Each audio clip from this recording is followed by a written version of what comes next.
the last guardian of Eldoria. In the ancient kingdom of Eldoria, where the skies shimmered with magic and the mountains whispered forgotten tales, there lived the last of the Griffins, a majestic being named Vaelthor. Once, Griffins soared freely, guarding the kingdom's treasures and secrets, but as time passed, greed and war drove them into hiding. Vaelthor was the final guardian of the Celestine Aegis, a relic of immense power that kept Eldoria prosperous. Legends spoke of a time when the Aegis would be needed again, and that time had come. The kingdom was under siege by Lord Malagar, a tyrant who wielded dark sorcery. He sought the Aegis to bend Eldoria to his will. With the royal army failing and hope fading, a young scribe named Elias discovered an ancient prophecy in the archives: when the night is longest, the last winged king shall rise. Determined, Elias embarked on a perilous journey to the Silver Cliffs, where Vaelthor had long remained hidden. With a heart full of courage, he called out to the ancient guardian. Vaelthor, wary of humans' betrayal, tested Elias's resolve, leading him through trials of wit, strength, and loyalty. The trials of the Griffin. The first trial took place in the caves of Echoing Winds, where Elias had to navigate a labyrinth filled with illusions meant to break his mind. Every wrong step led him deeper into his fears. Shadows whispered doubts, his failures loomed larger than life, and echoes of lost souls tried to lead him astray. Drawing on his knowledge of ancient texts, he deciphered the runes etched into the cave walls, guiding him safely through.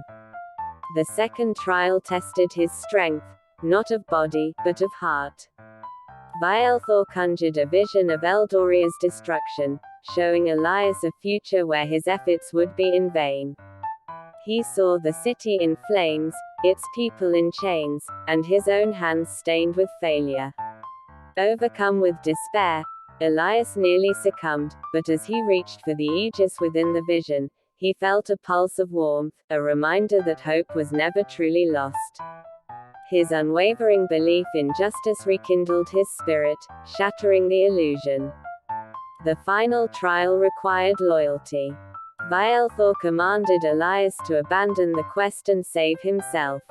Knowing the dangers ahead, Elias refused, declaring that he would rather fall than betray the hope of his people. His defiance rang true, echoing through the mountains like a battle cry. Seeing this, Vaelthor acknowledged the scribe's worthiness and lowered his mighty wings in acceptance. The gathering of allies. Before the final battle, Elias and Vaelthor sought the aid of Eldoria's remaining warriors. Deep within the hidden sanctum of the Crescent Blade, they found Commander Renna, an exiled knight who once led the kingdom's forces. With her was a band of surviving warriors, weary but still willing to fight. Elias, with the fire of prophecy in his eyes, spoke before them. I know the darkness feels endless, but the dawn is near. We have Vaelthor, the last guardian, and the Aegis. If we rise now, we will reclaim Eldoria. The warriors roared in agreement, rekindling their lost courage. With Renna's tactical mind, Elias's knowledge, and Vaelthor's might, the final battle was set.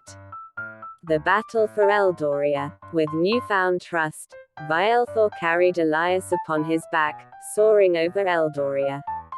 Below, the kingdom lay in ruin, its skies darkened by Malagar's storm. The tyrant, standing atop his obsidian tower, raised his staff high, calling forth creatures of shadow. A monstrous hydra of black flame emerged, its eyes burning with malice. Elias gripped Vaelthor's mane tightly. We must strike at its heart. The Griffin dived, unleashing a piercing cry that shattered the air. The hydra roared in return, its fiery breath scorching the land below. With razor-sharp talons, Vaelthor slashed at the beast's heads, but for each one severed, another grew in its place. Realizing brute force would not suffice, Elias recalled the ancient texts. The Hydra feeds on darkness. We must bring the light. Vaelthor, understanding his rider's wisdom, ascended high above the battlefield. As they reached the storm's edge, Elias raised the Aegis skyward. The relic pulsed, and a golden radiance erupted from it, cutting through the blackened clouds. Sunlight poured into Eldoria once more, and with a final, thunderous cry, Vaelthor dove into the heart of the Hydra, the light of the Aegis illuminating his wings.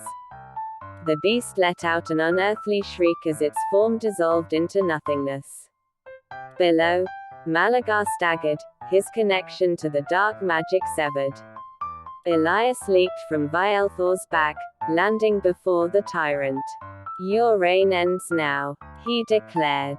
The Aegis flared one last time, enveloping Malagar in pure light. With a final scream, the sorcerer was consumed, his dark essence scattered to the winds. The skies cleared, the earth steadied, and Eldoria was free. The farewell of the Guardian. As the kingdom rejoiced, Elias stood with Vaelthor on the highest peak of the Silver Cliffs. The people gathered below, cheering their saviors. Renna knelt before the Griffin. "You are more than legend, Vaelthor. You are Eldoria's heart." Vaelthor, his golden eyes reflecting the sunrise, turned to Elias. "Guardians are born not to rule, but to protect. When the time comes again, another shall rise." Elias placed a hand upon his feathered crest. "Then may the stars guide you, old friend."